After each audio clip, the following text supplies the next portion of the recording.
James Wilson के द्वारा budget पेश किया गया था। जेम्स विल्सन के द्वारा भारत में पहली बार बजट पेश किया गया था। बजट पेश किया गया था।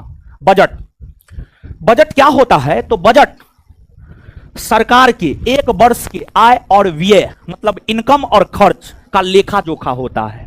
यानी भारत सरकार को जो एक वर्ष में कितना इनकम हो रहा है और भारत सरकार को एक वर्ष में कितना खर्च हो रहा है, उसी का लेखा जोखा होता है आपको बजट। उसी का लेखा जोखा क्या होता है? आपको बजट उसी का लेखा जोखा होता है।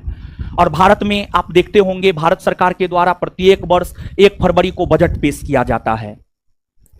तो भारत में अभी भी बजट पेश किया जाता है, लेकिन भारत का पहला बजट अगर देखा जाए तो भारत का पहला बजट 1860 ईस्वी में लॉर्ड कैनिंग के समय ही जेम्स विल्सन के द्वारा प्रस्तुत किया गया था।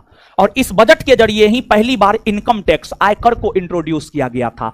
इस बजट के जरिए ही पहली बार भारत में इनकम टैक्स आयकर को इंट्रोड्यूस किया गया था।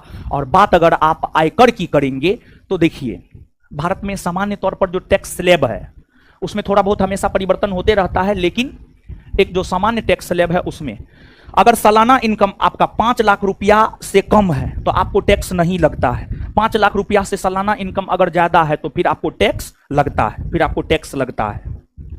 तो आपके इनकम पर जो आपसे टैक्स लिया जाता है उसी को इनकम टैक्स कहा जाता है। आपके आय पर जो आपसे टैक्स लिया जाता है, भले आप कमाते हैं उससे मतलब नहीं है, लेकिन आपके इनकम पर आपसे टैक्स लिया जाता है भारत सरकार के द्वारा।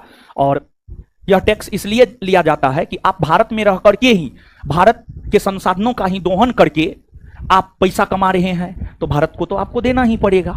समझ गए? तो आपके इनकम पर जो टैक्स लगता है उसी को इनकम टैक्स कहा जाता है। इनकम टैक्स जो है यहीं पर जेम्स विल्सन के द्वारा पहली बार बजट पेश करते हुए जो है इंट्रोड्यूस किया गया था। और उस समय इनकम टैक्स जो है आपको राजा महाराजा, बड़े बड़े धन्ना सेठों से, जमींदारों से उस समय इनकम टैक्स लिया जाता था। हर किसी से इनकम टैक्स नहीं लिया जाता है।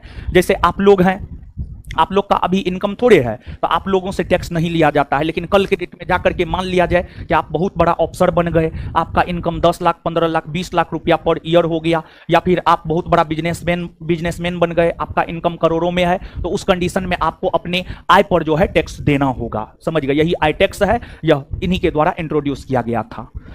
इसके बाद आप सुनते होंगे कि इंडियन पेनल कोड की धारा 302, इंडियन पेनल कोड की धारा 309, 307, 302 में है हत्या, 307 में है आधा हाफ मर्डर, और 309 में है आत्महत्या। 309 में आत्महत्या, 302 में हत्या, 307 में हाफ मर्डर। मतलब मान लिया जाए कि आप किसी का मर्डर कर दिए तो आपको इंडियन पेनल कोड की धारा 302 के तहत सजा सुनाई जाएगी। आप पर धारा 302 लगाया जाएगा। जैसे भगत सिंह